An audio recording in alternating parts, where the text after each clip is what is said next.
Bharatiya Janata party सांसद रमेश बिधूड़ी ने संसद की मर्यादा और गरिमा को तार तार कर दिया है। लोकसभा में चंद्रयान 3 की, यानी कि जो चंद्रयान 3 था जो सक्सेसफुली मून पर लैंड किया, उसकी सफलता पर चर्चा के दौरान, चर्चा किस चीज पे हो रही है आप सोचिए, ब्रांड न्यू संसद भवन। इस चर्चा के दौरान बसपा के सांसद दानिश अली के लिए बेहद आपत्तिजनक शब्दों का इस्तेमाल किया।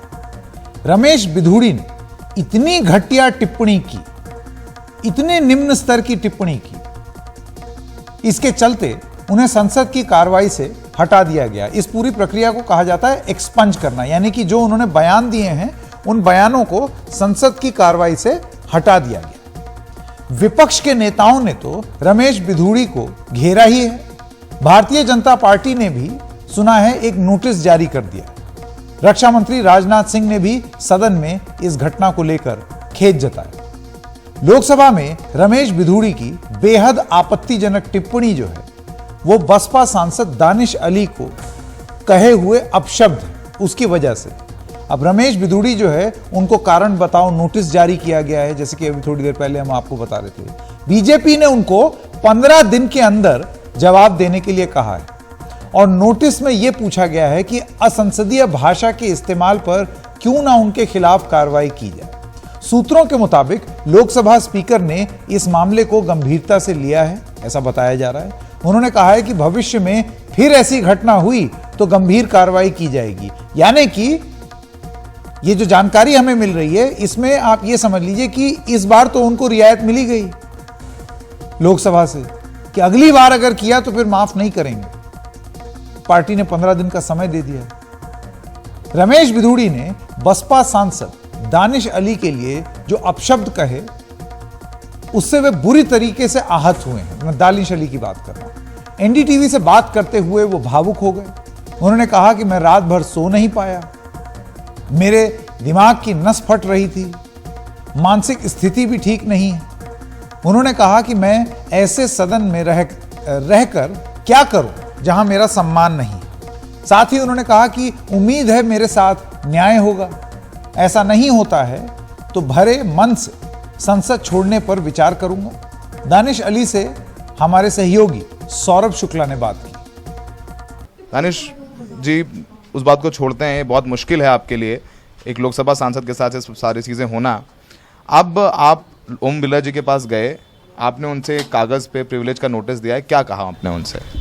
नहीं, उनसे मेरी मुलाकात ही नहीं हो पाई। मैं दिन भर इंतज़ार करता रहा, लेकिन वो अपने दफ्तर नहीं आए थे। तो मैं इंतज़ार करके मैं उनके दफ्तर में जो है अपना पत्र जो है रिसीव कराया। आपने अपनी प्रेस कॉन्फ्रेंस में बोला कि अगर कार्रवाई नहीं होती है तो आप भारी मन से सदस्यता छोड़ने पर भी विचार कर सकते हैं। इसके पीछे क्या आशा है आपका? इसके पीछे ये है कि जब मेरे राइट्स ही प्रोटेक्ट नहीं हो रहे वहाँ, कि जिस तरीके से मतलब वो कोई नया व्यक्ति नहीं, वो मेरे ख्याल से if I remember he is a 3rd term MP. मिले भी रहे पहले 3 टर्म का एमपी, आरएसएस का ट्रेंड, बीजेपी का वरिष्ठ सांसद और उसके पीछे 2 और वरिष्ठ सांसद जो कैबिनेट में रहे हैं मोदी जी की, वो थपथपा रहे हैं। तो एक तो ये होता है कि शायद कोई आउटबर्स्ट इमोशनली हो गया हो, एक ऐसा कि वो सोचे समझ के जिस तरीके से किया गया है वो मतलब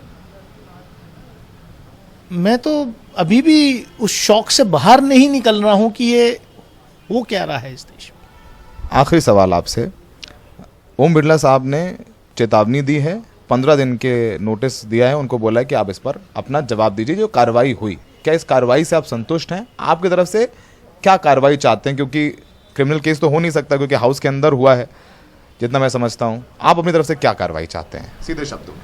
सीधे शब्दों में ये ऑनरेबल स्पीकर के ऊपर डिपेंड करता है, गवर्नमेंट के ऊपर डिपेंड करता है। जिस तरीके से हमने हाउस में देखा है, जो हमारा छोटा मोटा अनुभव है, पिछले सेशन में देखा हमने कि लीडर ऑफ ऑपोजिशन को सस्पेंड कर दिया गया मोशन ला करके। तो मैं तो ये उम्मीद कर रहा था कि सरकार खुद मोशन लाए और ऐसे सांसद को, ये खाली दानिश अली का सवाल नहीं है, ये इस देश की जमहूरियत का, इस देश के लोकतंत्र का सवाल है कि लोकतंत्र के उस मंदिर में जिसमें हम सब बैठते हैं और हम कहते हैं कि हम दुनिया का सबसे बड़ा लोकतंत्र हैं, हम प्रधानमंत्री के उसमें mother of democracy, we are proud of it, और वहां पर ये हो रहा है। तो ये तो कॉल पार्लियामेंट के सब सांसदों को लेनी है, तो प्रधानमंत्री जी के नेतृत्व में जो सरकार है उसको लेनी है। दानिश अली की बात यहीं पर। Saurabh Shukla, NDTV India. जैसे जैसे रात बढ़ रही है वैसे दानिश अली को, जो सांसद हैं अमरोहा से BSP के, उन्हें रमेश भदौड़ी जो कि दक्षिणी दिल्ली से सांसद हैं, अपशब्द कहने का मामला तूल पकड़ता जा रहा है। तूल पकड़ना भी चाहिए, क्योंकि राज्यसभा में जिस तरीके के शब्दों का प्रयोग किया गया, जिस तरीके से दानिश अली के धर्म को लेकर के उन्हें कॉर्नर करके उनकी बेइज्जती करने की कोशिश की गई है, इसकी निंदा रक्षा मंत्री से लेकर के तमाम विपक्षी दल भी कर रहे हैं। इस पूरे मामले में लोकसभा स्पीकर ओम बिरला ने जो अपशब्द, जो भद्दी बातें रमेश भदौड़ी ने कहा है, उसे संसद की कार्रवाई से हटा लिया है। इसके अलावा उन्हें नोटिस भी भेजा गया है और उनसे पूछा गया है कि 15 दिन में वो इस पूरे मामले पर अपनी सफाई दें। दानिश अली ने भी अपनी प्रेस कॉन्फ्रेंस करी। हमसे NDTV से बात करते करते दानिश अली भावुक भी हो गए, रोने भी लगे। उन्होंने कहा कि ओम बिरला साहब को वो अपनी चिट्ठी दे आए हैं, प्रिविलेज का वो नोटिस चाहते हैं चले, और अगर कोई कार्रवाई नहीं होती है तो वो भारी मन से संसद छोड़ देंगे, यानी अपनी सदस्यता भी छोड़ने पर विचार कर रहे हैं। उन्होंने कहा कि वो रात भर सो नहीं पाए, उनकी नसें फटी जा रही हैं। अगर उनके धर्म को लेकर के संसद में उनके साथ ये व्यवहार हो रहा है तो फिर सड़कों पर लोगों के साथ क्या हो रहा होगा, इसकी कल्पना हम कर सकते हैं। इस पूरे मामले में विपक्षी दल लामबंद हो गए हैं। TMC से लेकर कांग्रेस ने भी लोकसभा स्पीकर से मांग किया है कि प्रिविलेज नोटिस दिया जाए और कमेटी मीटिंग बुला करके कोई बड़ी कार्रवाई रमेश भदौड़ी के खिलाफ की जाए। आज शाम अचानक राहुल गांधी, कांग्रेस के वरिष्ठ नेता, भी दानिश अली से मिलने पहुंचे। तकरीबन आधे घंटे तक वो दानिश अली के घर पर रहे और जब वो निकले तो 2 तस्वीरें ट्वीट की। उन्होंने मोहब्बत की दुकान, जो कि आप जानते हैं भारत जोड़ो यात्रा से लगातार राहुल गांधी का स्लोगन है कि नफरत के बाजार में मोहब्बत की दुकान, वही उन्होंने बात कही और वो वहां से निकल करके आए हैं। तो दानिश अली को समूचे विपक्ष का समर्थन मिल रहा है, इंडिया तो साथ है ही है।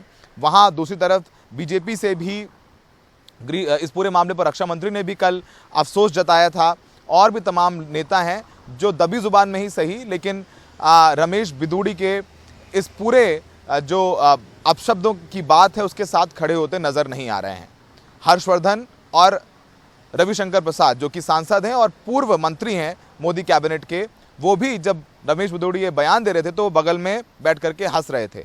हर्षवर्धन ने भी एक लंबा चौड़ी अपनी सफाई दी है। उनकी सफाई पढ़ने पर लगता है कि वो, उन्हें पता है कि उन्होंने जो किया गलत किया, लेकिन उन्होंने सीधे तौर पर माफ़ी नहीं मांगी है। फिलहाल अब देखना होगा कि ओम बिरला क्या कार्रवाई करते हैं, सभापति हैं, और जो उनकी चेयर की गरिमा है वो सबसे ऊपर है। दानिश अली को उनसे भरोसा है। अब देखते हैं कि वो क्या कार्रवाई रमेश भदौड़ी के खिलाफ करते हैं। दिल्ली में सौरभ शुक्ला, NDTV इंडिया। इस घटना को लेकर विपक्षी नेता लगातार रमेश भदौड़ी पर कार्रवाई की मांग कर रहे हैं। जम्मू कश्मीर के पूर्व मुख्यमंत्री उमर अब्दुल्ला ने कहा कि अगर उन्होंने सिर्फ आतंकवादी कहा होता तो हमें इसकी आदत है, लेकिन उन शब्दों का इस्तेमाल किया है जो पूरे मुस्लिम समुदाय के खिलाफ है। वो कहते हैं, मैं समझ नहीं पा रहा हूं कि भारतीय जनता पार्टी से जुड़े मुसलमान इसे कैसे बर्दाश्त कर रहे हैं। वहीं समाजवादी पार्टी की तरफ से भी बयान आ रहे हैं और भी तमाम नेताओं की तरफ से बयान आ रहे हैं। केंद्रीय मंत्री हरदीप पुरी ने भी NDTV से कहा कि इस तरह की भाषा का इस्तेमाल नहीं करना चाहिए था। तो आइए आपको सुनाते हैं अलग अलग प्रतिक्रिया। किसी भी व्यक्ति को पार्लियामेंट के अंदर या पार्लियामेंट के बाहर, और खास करके पार्लियामेंट में, ऐसी भाषा नहीं इस्तेमाल करनी चाहिए। मुझे नहीं पता क्या प्रोवोकेशन थी, क्यों किया, पर मुझे जहाँ तक जानकारी है माननीय रक्षा मंत्री जी ने already he has expressed regret on the floor of the house. देखिए, वो और पार्लियामेंट का इशू है, उसमें मैं ये स्पीकर की जिम्मेदारी है और ये पार्लियामेंट्री प्रोसेस चलता है, इस पे मैं यहाँ पे कमेंट नहीं कर सकता हूँ। और कल जो भाषा सदन के अंदर बोली गई एक सांसद के लिए, अगर सदन के अंदर ये भाषा बोली जा रही है तो सोच के देखिए कि सड़कों पर, गलियों में, नुक्कड़ में, गांव में मुसलमानों के खिलाफ, दलितों के खिलाफ, वंचितों के खिलाफ किस तरह की आवाज को, किस तरह की जुबान को लेजिटिमेसी दी गई है। प्रधानमंत्री जी, सबका साथ सबका विकास को जीना पड़ता है।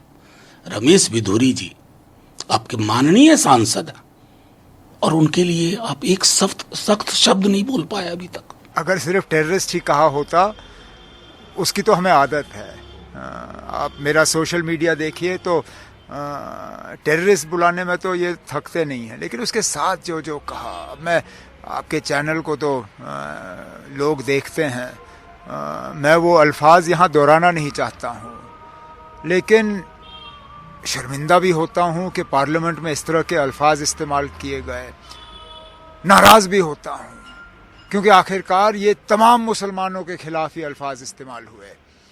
समझ में नहीं आता वो लोग जो बीजेपी के अंदर हैं मुसलमान या बीजेपी के साथ जुड़े हुए हैं, वो किस तरह ये बर्दाश्त करते। इससे पता चल जाता है कि इन लोगों के, मुसलमानों के तहत सोच क्या है, वो हमारे बारे में क्या सोचते हैं। आमतौर से ये भाषा बहुत ही कमजोर लोग, बहुत नीचे स्तर के लोग जनता में आपस में एक दूसरे से करते हैं, लेकिन देश की संसद का एक मान सम्मान है, एक डेकोरम है, वो तो बर्बाद हुआ ही हुआ। उससे ज्यादा अफसोसनाक बात यह है कि अध्यक्ष जी ने अभी तक कोई एक्शन नहीं लिया।